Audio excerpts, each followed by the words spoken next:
Hey, Viking fans, this is Keith Millard, and you are listening to the One Bar and Lupicus Show. Go Vikes. All right, welcome back to the One Bar and Lupicus Show on this fantastic, beautiful draft day, best day of the year. Lupicus, happy draft day. Oh, I really appreciate that. Happy draft day to you as well. Happy draft day to anybody watching this. It's finally here, the moment we've been waiting for all year long. You know, the Vikings fans have been thinking about this since about week 3 when we started out 0-3 and looked like shit. You know, we ended up falling down the board a little farther than we thought at that point, but it's here. Pick 14, see what the Vikings do. Hopefully they make a nice splash and get us all wet. I hope they make a huge sploosh. In this episode, we are going to be looking at some of the big boys out there, the NFL draft analysts. Their final mocks are in. Let's take a look. Hopefully they give us some hope and don't make us discouraged. And also remember, we're going live at 4:30 today, drinking beers, talking draft. Little tailgating, as we like to say. Yeah, going to see what the analysts are doing. Some call them analysts. Be sure to remember to record your reaction to the Vikings pick tonight, whether they trade up, if it's at 8, if it's at 9, if they trade down 19, 26, who knows? Record the reaction. We all want to see it.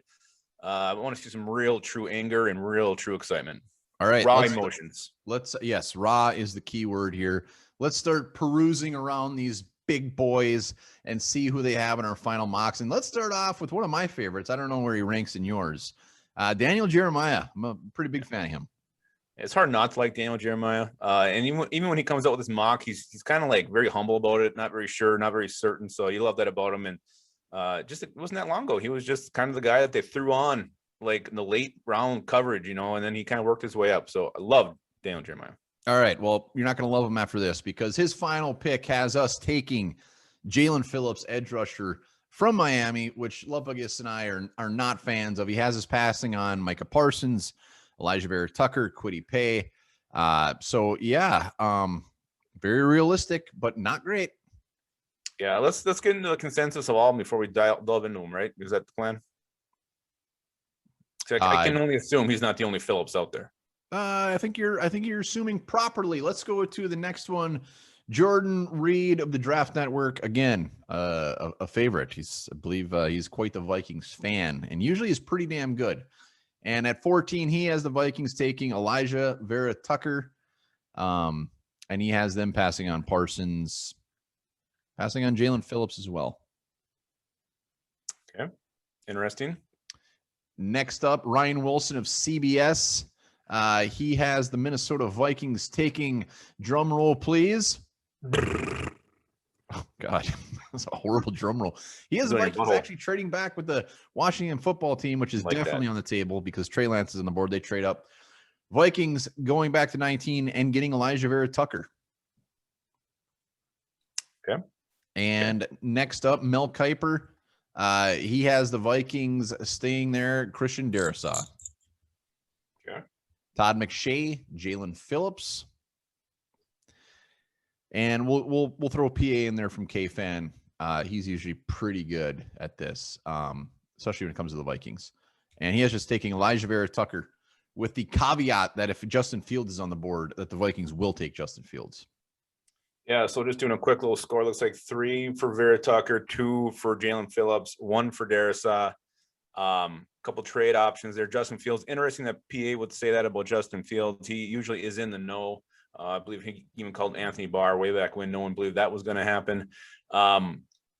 So a couple things here. This Jalen Phillips, I mentioned this in our live the other night. I think this is a pick that analysts would make more than a real GM would. They don't have to pay this guy. They don't have to spend time trying to develop him only to lose him to injury.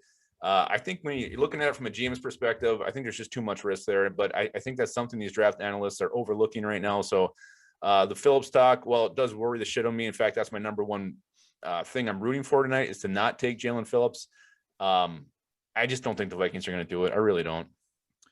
I'm not as confident as you. I think he's definitely on the table. I think his chops that he brings or could bring to this defense are legit, and Zimmer would be very visibly aroused the thought of this panning out. So I think it's absolutely on the table. I hope it doesn't happen one damn bit. I would rather have Boogie Basham at 14 than Jalen Phillips. Well, and you got to factor in the Jeff Gladney future. You cannot risk losing 2 first-round picks in back-to-back years if, you know, what we expect is going to happen with Phillips. He gets hurt and is lost for a long stretch of time or for good.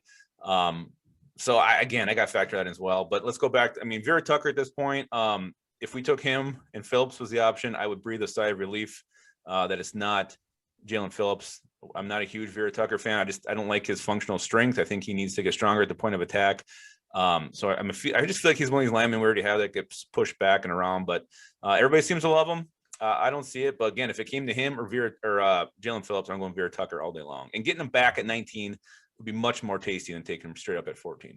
I'd rather have White Davis than Jalen Phillips. I mean, I'd rather have anybody than Jalen Phillips at this point. So, Vera Tucker is, when you look around all the mocks, just not the big boys we listed off.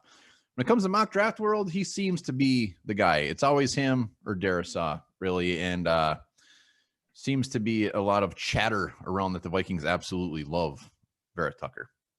Yeah, and they also love Darisaw from what I've been hearing as well. And when it comes to left tackle or guard, the left tackle is going to be a position that's valued more. So I could definitely see the Vikings going that route, just thinking to get better value out of pick 14. So maybe Kuiper is onto something here. But if they stay at 14, it's probably going to be one of these three guys. And hopefully it's not that damn Jalen Phillips. Too much risk. And we didn't see any. I mean, there's some out there, but not the ones we were looking at. Kwity Paye seems to have cooled off quite a bit. Always seems to be around that 19th to early 20s pick. So I think when all is said and done, these are very, very valid options here, and will probably be one of these guys. But yes, pins and needles, and Jalen Phillips is on the board. And then like we said, Mel Kiper was the only one who had Darisaw. I think Darisaw, if he's there, I think he's the pick. Kind of a no-brainer, really, regardless of who's there, unless they trade back. But Darisaw just makes too much damn sense. He does. I think the Vikings are set at keeping Cleveland at guard, so I think tackle would be the way to go if they have an option to get one. So we'll see how it all shakes out. We'll talk more about this tonight in the live at 4:30ish, kind of roughly times that we're thinking. 4:30. Bring a beer. Bring some sort of sandwich. We'll be there. We'll be ready to talk about everything. Hell yeah, we're going to cover everything, go over any last minute scuttlebutt. So yeah, it's draft day. Enjoy it, relish it, because it only comes once a year. So I'm damn excited. All right, while you're waiting for the draft to start, think about this: over 30 million Facebook accounts belong to dead people. Oh my God.